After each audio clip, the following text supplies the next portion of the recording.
This episode is brought to you in partnership with Forex.com, a leading provider of online trading services. Remember, trading Forex and CFDs carries risk and isn't suitable for everyone. I'm the opposite of what all this silliness is. Like, I was frugal. I, saved money. I compounded my capital. I didn't go full-time trading. Like, I've spent a lot of years preparing that to be financially independent. And it's so funny because nobody knew I had the money I had because I was driving a paid-off used truck for years and years and years. And nobody had any clue. Imagine trying to squander your profits in the market in the Lamborghini. You better be worth at least 10 million, a deca millionaire to even begin to think about such foolishness. Hello and welcome back to another episode of Two Blokes Trading. Today we're joined by a true veteran of the game, Steve Burns. Steve started trading back in 1995, and for the past 3 decades, he's not only survived the markets, but he's helped thousands of traders do the same. He's the founder of New Trader U and the author of over 17 books. His edge is rooted in real skin in the game, rule-based systems, rock-solid risk control, and the kind of mental discipline that only comes from learning the hard way. It was just doing the right thing, the right time, the right place. It wasn't because I was a genius. It was just I really got overall lucky at the very beginning. So I thought I had it figured out. A lot of people miss, and if they start to look at compound growth, it's incredible over time how much money you can actually make just by taking small profits. The pain of losses was my greatest educator. Going 50% down after having that run was painful. I mean, when you're younger, you can take more risk and go. If you're a big winner, you're killing it. You need to have an exit strategy. It has to be a systematic process that creates really a mathematical edge. You have to find that right, perfect Goldilocks position sizing where it's enough to be meaningful, but it's not enough to really trigger your emotions and ego where you lose control of what you're doing. In this conversation, we dig into how he built his edge, why most traders fail before they even start, and how to survive when the markets turn against you. Whether you're a new trader building your first system or a seasoned pro looking to tighten your edge, this one's not to be missed.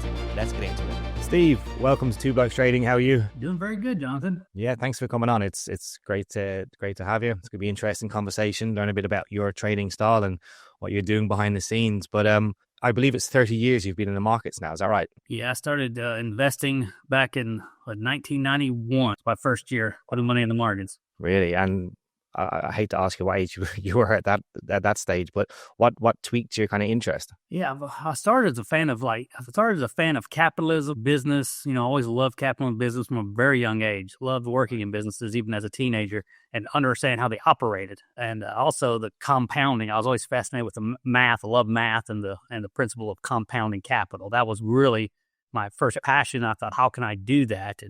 And the stock market is the best way to compound return year over year. So that's really how I got started as an investor at the beginning. It's interesting you say that, because one thing that a lot of people miss, and if they start to look at compound growth, it's incredible over time how much money you can actually make just by taking small profits. So it's definitely something that I try to push anyway in terms of when I'm talking to traders. It's like, don't look for them quick gains, look for them longer term compounded gains, and that's when you really start to see your endeavors kind of pay off, if you like.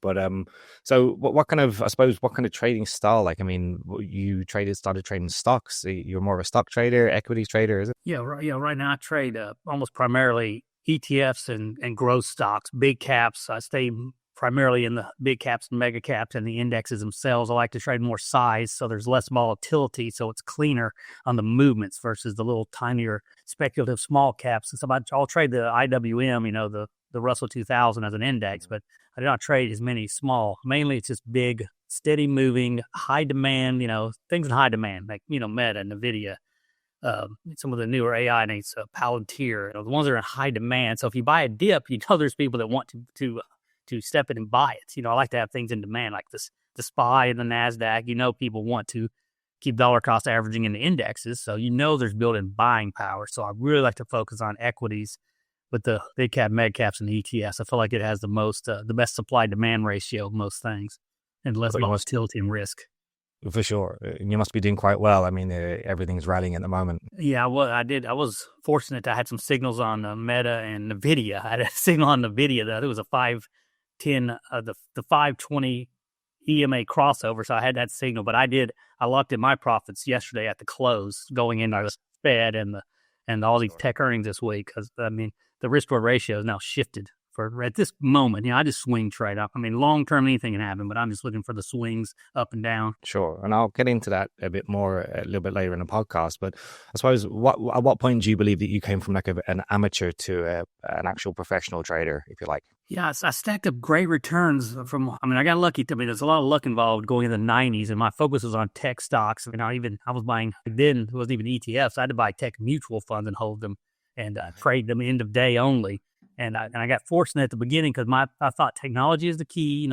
Technology stocks are going to grow and innovate. If you have a basket of them, you're going to catch the winners. So I was heavy into tech stocks in the 90s, not even necessarily the .coms, just the tech in general. It had, great year-over-year returns and compounding through the 90s. And it was just like, beginner. Really, it was just, I was doing the right thing, the right time, the right place. It wasn't because I was a genius. It was just, I really got overall lucky at the very beginning. So I felt like I stacked up those returns from 90, 91, 92, all the way into March of 2000. I thought I had it figured out.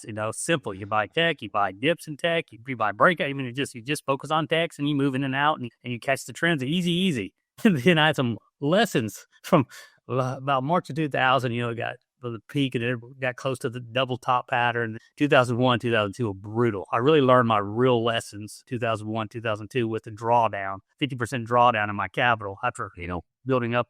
And that really got me learning risk management, position sizing, trading, and understanding more that if I got back to my equity peak again, I was going to keep it the next time. And that really helped me in the next 2002, 2003 into 2008. That really helped me, the stop losses, trailing stops, and how I managed to avoid the 2008 meltdown. Sure. It's almost like shifting the mindset from making money to not losing money, right? Getting it and keeping it. It's like getting it and then keeping it is what I learned from my first, I thought I had it all figured out. And risk management and position sizing are a huge part of that. And, in markets, which this generation hasn't even seen a secular bear market.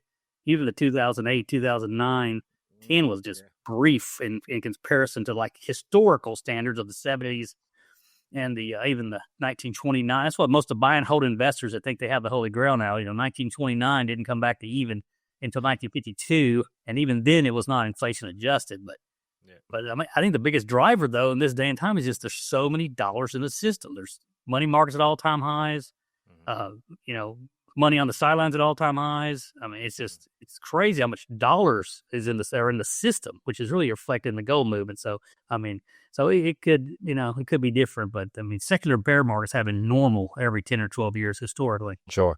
Actually, just my last podcast there, we were speaking to a trader in or around kind of volatility and more so liquidity in the markets, and liquidity is really spiking at the moment, and we're potentially pushing towards a squeeze for sure. But tell me, like, how did that mindset change? Did you then become a trader more? The fact that you had to learn about mindset, psychology, risk management, and what shifted? How did you change? How did you get over that kind of upward trending gains to learning how to actually do this properly? Yeah, the pain of losses was my greatest educator, because I was just so painful back then. I thought, that to me was a ton of money to get it up to the level I got up into in March of 2000. It was just crazy to get to that level at that age, and and to lose half of that was, that wasn't like I could do that now mentally because of different capital sizes. But back then, going 50% down after having that run was painful. So that was really my greatest educator.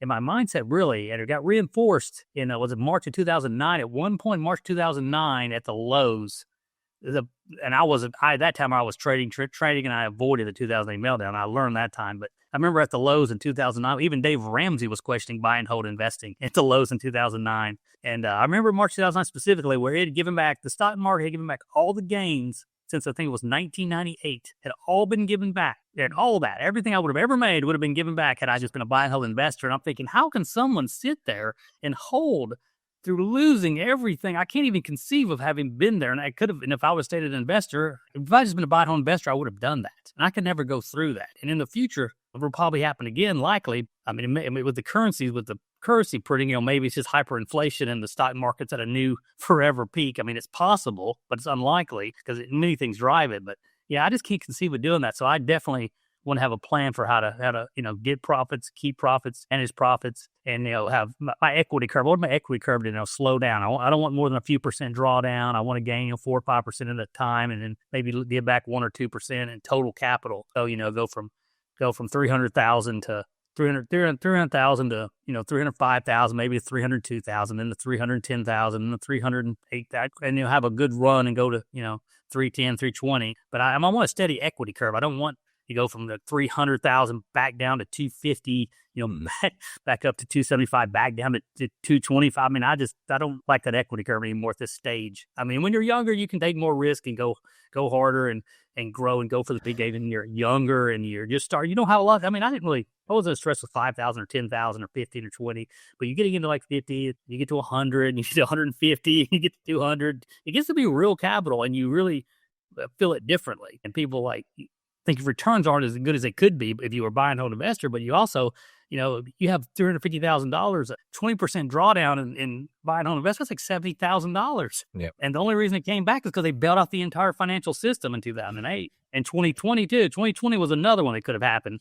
but they bailed it all out. So I just can't ride those curves like that. That's crazy. For sure. I guess you've had the experience of riding the curves and seeing the peaks and troughs, and that's obviously helped you going in, like you said, to 2008. And then if we're to move towards a potential another crash in the markets, what tips would you give potential traders, maybe mentally or just positionally? Like, do you just completely remove everything into cash, or do you just kind of scale out of your positions? I think you have to be signal based. I mean, if you're a big winner, you're killing it, you need to have an exit strategy of a trailing stop at some point where you say, it could have a parabolic move up. If this move keeps going parabolically, you can say, okay, I'm just going to keep riding this. And then if it closes below, say, the 5-day exponential moving average, I'm going to exit at that point. If it closes below that, like gold was a good example of that, where you have an exit strategy. And you say, well, if it gets back up above the 5-day EMA, maybe I'll go back in. And if you're in cash, you have to have an entry signal. Like, where will you buy the pullback? I think it's really based on, you have to have a systematic framework that you're going to operate in. Even if you're a buy and hold investor, like, how will you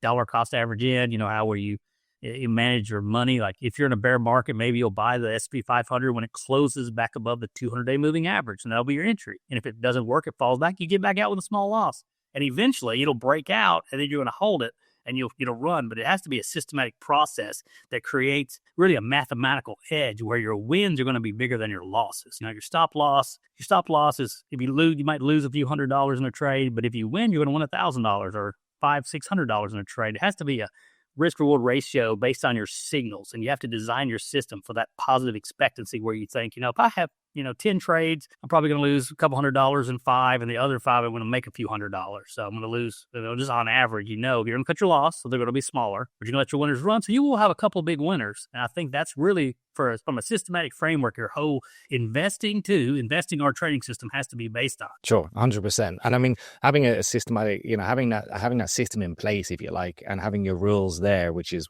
great.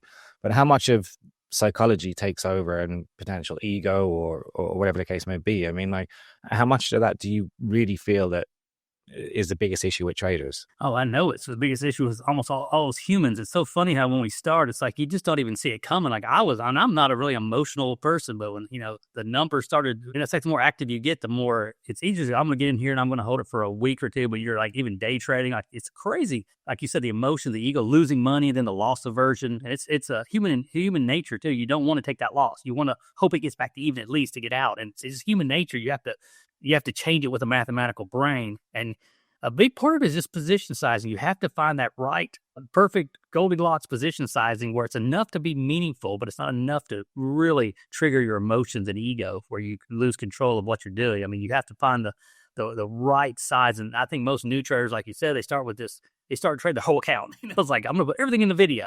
That's a formula for disaster. I'm totally sure about Palantir. I'm going to put everything. I'm going to buy all the call options on Palantir, weekly calls or monthly calls, and go all in. I mean, that's the formula for disaster. And even if you win, the crazy thing about that, you win, and you're lucky, it's just gambling, and you're still going to go back and give it back up later because you're trading too big. I mean, if you're risking a 20% loss of your total capital on every trade with options or with a big position sizing and loose stop losses of 5 trades in a row, you're at zero. I mean, if you have 5% risk per trade, you have 20 trades in a row, you lose, you're at zero. I mean, you have to, and if you risk about 1% of your capital, if you're trading with $300,000, you're risking $3,000 loss per trade. You can trade 100 times and lose 100 times still. Like, that's giving you the buffer where and just randomness is a 50% win rate with the randomness. So you get your edge up to a 55, 60% win rate, and then you also have a profitable edge. I mean, that's really the whole magic of it all. It's just math. Absolutely. I couldn't agree more. And I suppose when you look at both sides of it, right? For me, and I'm not an emotional trader, something that one thing I've been good at is just having my very simple strategy, sticking to my rules. Once your stop loss is in, it's in. I might very rarely, only because I have a lot of experience in the markets at this stage, tamper with my stop loss a small bit. But, at the end of the day, once I have a bias in the markets, I'm sticking to that plan and I'm trading that, I'm letting that ride out, and I think biggest problems that traders take, they either put their stop losses too short and they continue to get stopped out of their positions rather than maybe, decreasing their volume, giving them a bigger size stop loss, which will give them the trade a bit of space to breathe. And the other side of that then is traders don't like taking a loss, so they won't use a stop loss. They'll allow it to trade against them, and they'll just have this opinion that it will come back at some stage. But then they don't realize then all of a sudden they're in a margin call. This is the biggest problems emotionally I think traders take. And if you stick to the rules, like you say, at the end of the day, it's all about survival. Especially as a new trader, it's about survival, learning on the game. Do you know that kind of way? And once you're able to survive and actually find some consistency, that's when you can kind of start, gaining that edge and understanding the bias. And bias is not built up. Bias is built up over time, right? You can't just go into the markets and feel like I've got a bias on something. You've got to understand the fundamentals, the sentiment in the market, and so on. And talking about that, I mean, what's your trading style yourself? Is it more based upon technicals? Is it sentiment based, fundamental based, or a combination? Yeah, liquidity is the most important fundamental to me, is liquidity. And, I like to build my watch list with stocks and even indexes, like what the most demand is. They have the most demand, and the fundamentals of companies will drive their technicals. I use fundamentals to build a watch list of stocks and indexes. And then I will trade with technical signals, that list of fundamentally strong stocks and indexes. So there's built-in demand for them, and they are great companies, and they are going to tend to a bias to the upside because eventually stocks all rise to their earnings and their future projected earnings. So they rise to that, but you can only trade them based on price action because they can also revert, in any kind of even a market correction, and most stocks even correct 20, 40, 50%. Even Berkshire Hathaway corrects 50%, every so many a decade or so. But I'll buy them based on technicals because, investors are really the fundamental. But that's so funny is even investors, use technicals to buy. That's the great thing that is quoted by this one author, even quoted Charlie Munger, which is so blasphemous to the investing world. Charlie Munger said to this author, supposedly, when he went to interview him in person, he said, the whole key is just buying great companies when they're at their 200-week moving average. And if you look at that historically, that is one of the best signals if you want to buy a value stock. And they still quote, he never said that. That's impossible. I've got the tweet somewhere where I said that I quoted back to the guy who I can't think of his name top of my head, but it's so funny that even like value, Warren Buffett buys based on a good risk reward ratio and a good value of the price compared to the fundamental value of the company and the forward discounted cash flows. So like you're doing the same thing sort of technically on a fundamental investing level. So I think even if you're an investor, trader, whatever, you have to do the technicals. You cannot buy falling knives, in a downtrend, and you can't, buy after a long trend to the upside. It's up, something's up 20, 30%, then you buy up there. I don't think technicals work out regardless of fundamentals. Sure. And how much, backtesting does that play a role in your own trading yourself? Oh, yeah. Yeah. That's how I built my watch list of my system, is I just go through and I backtest it through, usually most of it's from 2000 or whenever the ETFs, some ETFs go back to 1993 or 1990s, but most of my backtesting from 2000 to 25 And whenever year I started building them, and I backtest the signals to see how they perform. Even if it doesn't beat buy and hold, it could have half the drawdown of buy and hold. Especially you go through the NASDAQ in the 99, 2000, 2001, 2 era. But so, yeah, I do have the data first. So I know my expectancy. I know like, well, this signal only works 40% of the time. But when it works, it's the stock goes up whatever 10%. But when it doesn't work, it goes down 3 or 4% before our stop losses hit. So I try to look for at least a 2-for-1 risk reward ratio in the backtested data. And then I also have a parameter to work around where I know what the expectancy is. So if it's reached the goal of the expectancy and it's way overbought, I'll just go ahead and lock in the profits. I'm not going to wait for it to go all the way back down and hit my trailing stop or go back to the moving average cross under. So I do use it as a framework, and I will adjust the data, but I know what my data is. I know what to expect, and I do it on my watch list, and that's where most of my signals come from. And some of my stocks have different signals based on the chart and the ticker based on the backtesting. And before that, I studied, the William O'Neill's How to Make Money in Stocks. I went and studied all his historical charts of all the biggest winners and how the indexes perform. So I have an understanding of how historically stocks and indexes performed historically. And also, just historically going through charts, which some of that, they broke a lot of those rules in the last few years, but overall how it happens. And I know like 70 RSI tends to be a topping point, or that range from 70 RSI to 75 RSI. That's when things stop out historically on indexes and most growth stocks, 90% of the time. So that's what I do. I look at everything. I don't just randomly decide I have an opinion, and I look for how the risk reward ratios set up. Sure. And do you automate any of your trading at all, or is it just all manual? Yeah, I still do all manual. Of course, I'm old, so I'm sure younger guy into their algorithmic trading more than me. Yeah. And what would you say, like maybe pitfalls for people who are backtesting and want to build their strategy? Is there any particular pitfalls to watch out for that you would have experienced through doing it yourself? A big thanks to our sponsor, Forex.com, for supporting this show and keeping it free for all of you. One feature I think a lot of traders will love is that you can actually link your Forex.com account directly into TradingView. So instead of bouncing between platforms, you can analyze a chart, spot the setup, and place the trade right there. Another tool I really rate is their performance analytics. It doesn't just tell you your wins and your losses. It shows you patterns, like what time of day you tend to trade best, or which strategies are really working for you. That kind of feedback can make a huge difference over the long run. We're able to keep putting on these episodes every week thanks to partners like Forex.com. And if you're looking for a broker with strong tools and integrations, they're definitely worth a look. Just a reminder, trading Forex and CFDs carries a risk and is not suitable for everyone, so always trade responsibly. If you want to check them out, there's a link in the description. Yeah, they do too little backtesting. They only they backtest to a bull market. Like they only backtest from like 2012 through 2020. It's good to have out sample day, like backtest a decade, and then backtest another 5-year period after you think you found some. Make sure you're not fooling yourself because it's just the way something magically worked out. And you have to have, a good sample set of, all the stocks, not just the stocks that are winners, and cherry pick, have survivor bias. You have to really have good, solid data where you know what you're doing and the stocks that are fundamentally strong and why they ran, and double check yourself and don't fool. It's easy to fool yourself if something worked for so long. And there's a reason why it did. Something could have fundamentally changed with the company or the economy and changed. It's like, there's so many outliers too, like the 2020 and even sort of, was it the Europe meltdown and was 2010, 2011, and the .com and the melt.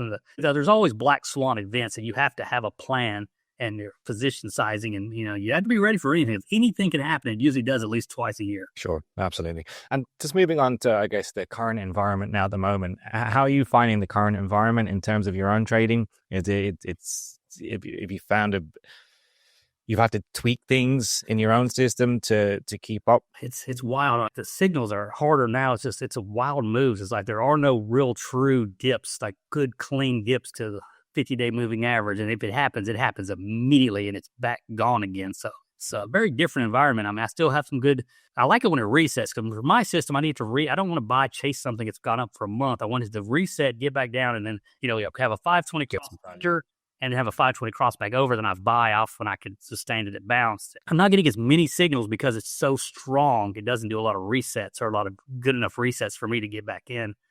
But the day that it did, what was the day where the Trump said he wasn't going to have the China trade wasn't going to he was going to do 100% terrifying. I just happened to be short because my signal was just purely a signal. 70 RSI was rejected on a index, so I went short. And I was in the short side when that thing just plunged suddenly after being frustrated and trying to buy it and just fighting it and frustrated. And then I was just on the right side one day, and all my subscribers were just like, "How in the world did you know that? How could you possibly have known that?" And it's like, it was my signal. It was a 70 RSI rejected on an index, and I went short. So I wasn't predicting or having an opinion, and I felt just as lucky because I was like, "This is crazy," and I went short, and everybody said, "Oh my gosh, what are you doing?" And it worked. Signal worked, and over time it works more than it did. Sometimes it doesn't. Sometimes it goes up and I get stopped out, but it's very rare. Like I know if an index is close to their 70 RSI or an upper third Keltner channel, it's and I enter a 72 RSI or 73 RSI, and it's very, very low probability that an index going to close above the third upper Keltner channel. That's a third deviation from the 20-day. That's very rare. So I know it's a low probability stop loss. So I feel confident shorting up there, and it worked out that time. Nice. Well, it was good timing, especially after that. I mean, we've seen, the negotiations kind of going well now. We see there's a kind of deal going over the line. I think we've just seen China buy their first soybeans, and what happens? Look at stocks again. Stocks are just rallying again. It's incredible. And look, obviously with the government shutdowns, we're not getting any of that kind of data or feedback.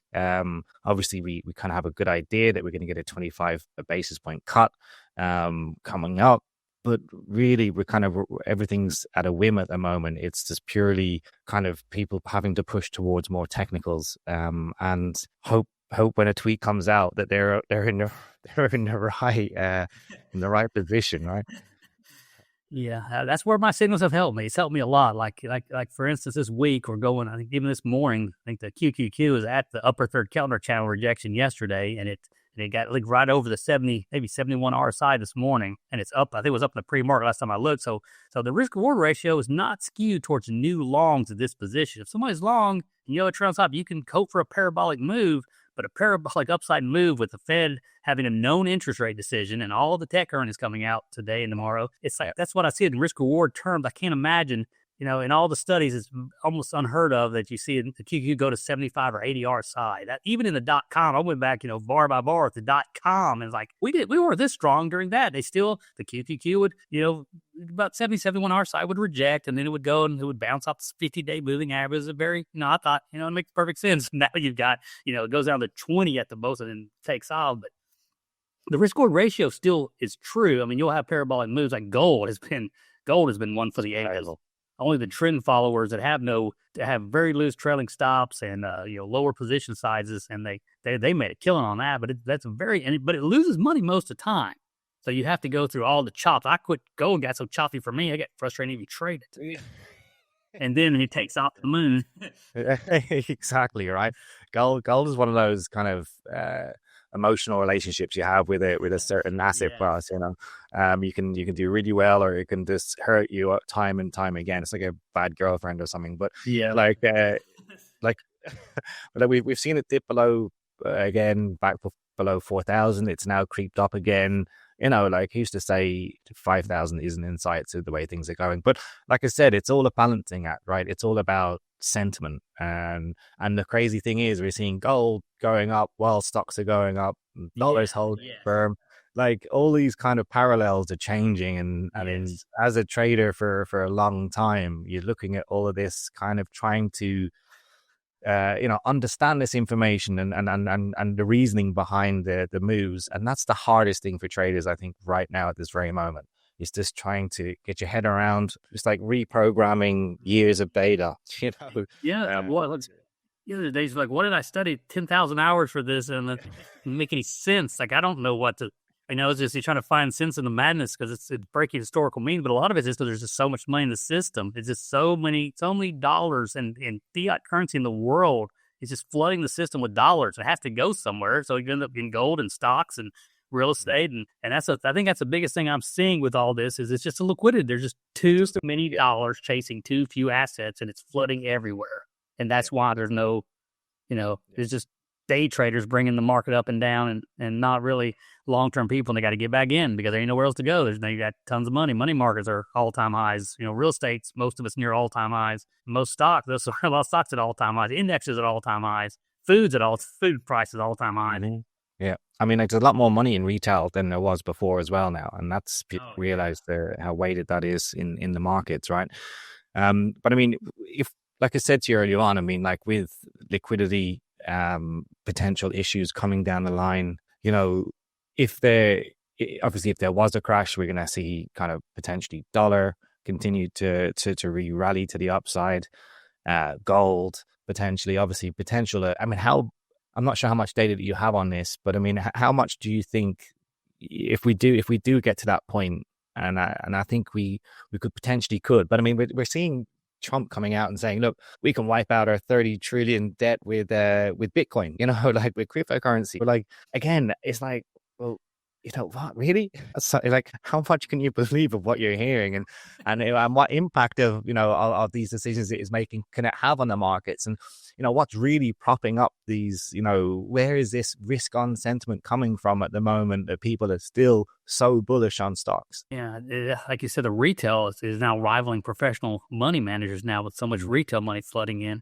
And every time, like you said, every time Trump says something, I'm like, I hope he knows what he's doing. I don't see it. I don't understand from economic principles, because like the tariffs that was supposed to be such a big victory, there's all kinds of problems economically with those tariffs, who it affects in the U.S. itself with the imports, but also that for most of the year, the dollar index was down about 10% versus the other currencies, a basket of fiat currency. So it's like the market's so efficient that currency even dropped 10% versus a 10% tariff on average, because if the market has to adjust in that the dollars aren't as needed as much if the trade is slowed down. So we don't need as many dollars, or the bonds, U.S. bonds aren't needed as much to hold as collateral if the trade isn't the same. So it's interesting how it all interplays among into each other. But it looks to me like what I see now, which I thought, a lot of this in 2008, 2009 too, it's just so late in the game. But it's like all the U.S. risk is put on the U.S. dollar now. Because everything, so they make all the debt they want, they sell all the bonds they want endlessly, and they put all the and they just print dollars. The Fed in the quantitative easing, where the Fed balance sheet is like 11 or 12 trillion. They're holding assets on the Fed balance sheet, and he made dollars to buy it, to put it on the balance sheet. I mean, this is madness. And the debt just keeps that's flying 28 trillion, and it keeps going and going, and the government doesn't slow down spending, and the money and the it's the interest rate on that. Yeah, it's the interest. I mean, like, they can't keep up the interest payments, and that's the bigger $1 trillion a year in interest. Like, so it's like that's the real risk is all on the dollar. The dollar is the risk on the U.S. The U.S. put all risk on the dollar. The U.S. dollar is everything, and I thought that was in trouble. But then the dollar is strong compared to other currencies. The U.S. dollar is strong compared to the rupee or the euro or the pound. The pound and euro have serious trouble far beyond the dollar because of the economic problems. Yeah. So that's what we're looking at. This is some crazy stuff. I mean, but Trump wants a weaker dollar, right? I mean, that will help in for industry in the country and exports and so on. But I mean, like, like I said, it's one of these head scratches. You could talk about it all day, but and come up with the wrong answer. But for sure. And I suppose if you could, going back to maybe give our listeners some tips and things, what would you done differently 10 years ago if with hindsight? Would you have adapted differently? Would you have, obviously for the first 10 years, I mean, probably wouldn't have changed anything. By the sounds of it, right? Yeah, the first 10 years I was just, cowboy. It was fun and made a ton of money, and that made me convinced that I knew what I was doing. But like you said, though, going beyond that, I wish I would have had a more systematic process and would have focused more on the way I do now. I think my equity curve I probably wouldn't have made as much money in the first 10 years, but long term, I would have made more. I would have just had a more quantified, disciplined process, and my equity curve would have been so much smoother. It may not have been as big on certain years. I mean, there were years where, early on, there was times I'd have half of my 401k in one stock. So every company I was working at in the 90s, I just put half of my 401k in one stock, and it worked out great. The stock quadrupled. The stock quadrupled. So like, that'd be a big head start. But that's crazy. Yeah, it's absolutely crazy. But I knew what I was doing fundamentally. I thought, well, this is going to happen. And I like back then, I used to still project out, look at fundamentals, and it worked. But I would not do that again. Sure. And obviously you're now doing a lot of education, some mentorship. You've written a number of books at this stage as well. I don't know where you find that time, but fair play.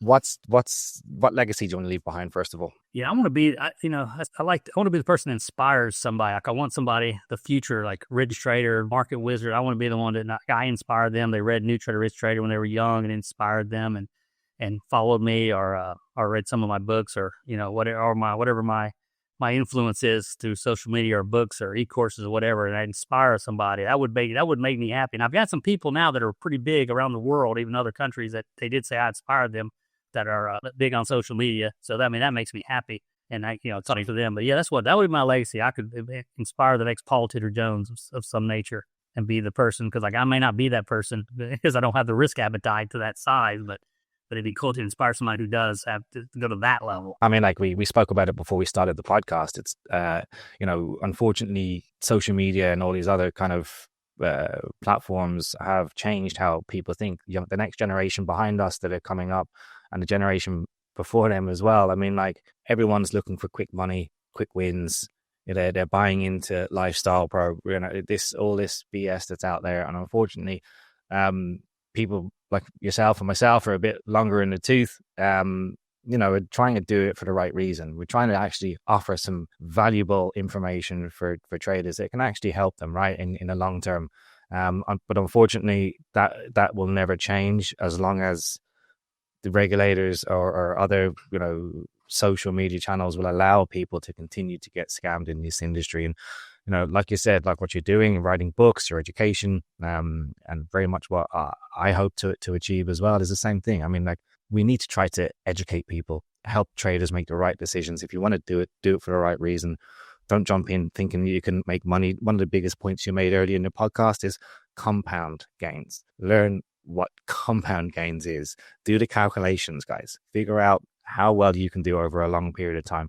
Not trying to drive a Lamborghini tomorrow or because somebody rented one and pretends that they own it, Yeah, I've had the opposite. Like everyone, I talked to a lot of my guys around the world and their communities and stuff. Like I'm the opposite of what all this silliness is. Like I was frugal. I, saved money. I compounded my capital. I didn't go full time trading and be financially independent till later. Like I've spent a lot of years preparing that to be financially independent. And it was through like having, no car payments and no bills and no credit cards and living frugally and having where my cash flow paid for my bills. And it was the opposite of that.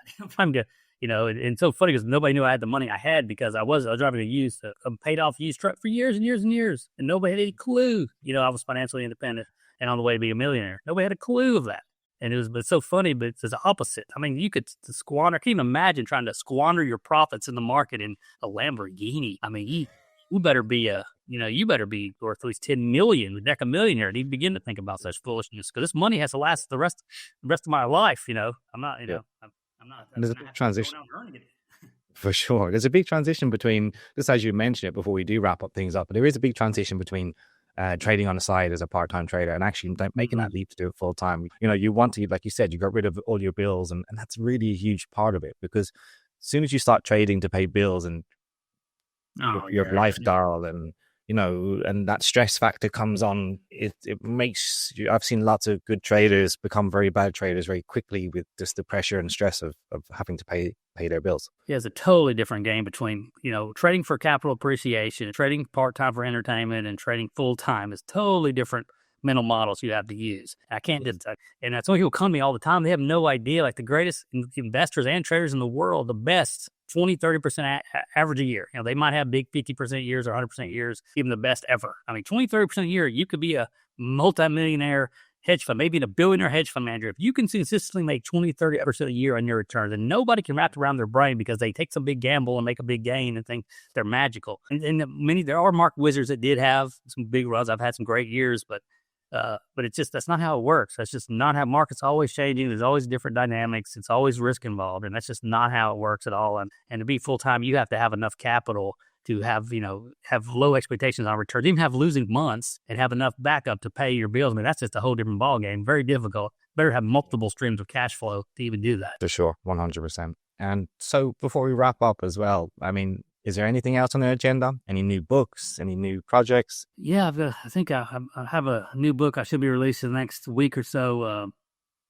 10 advanced trading strategies. Going into things that I haven't touched on before, like we talked about here, algorithmic trading and ups and downs, quantitative trading. Different more advanced strategies, Bollinger Band squeezes. Different things I actually found things I hadn't covered before, which is pretty shocking to me, because I've written so many books. But it's like that's just what I do. It's almost like a hobby now, me writing books. It was my hobby to read books for the first 10, 15 years. And then it's like I started writing reviews for all the trading books I read to help reinforce it. Then I started writing books to I get so much out of my books when I write them. It's like doing a research paper to me. So I get as much or more out of my books than my readers do, because I learn so much every time I do one. It's a lot of work, and it's just something I enjoy doing. So true. Well, look, we'll put up all the links in the descriptions, guys, as well. So make sure to check that out. And look, thank you so much for coming on and joining us today. It's been really enjoyable. Yeah, great talk. I enjoyed it. Sure, absolutely. Take care, Steve. Thanks so much. You too. Thanks. This episode is brought to you in partnership with Forex.com, a leading provider of online trading services. Remember, trading Forex and CFDs carries risk and isn't suitable for everyone.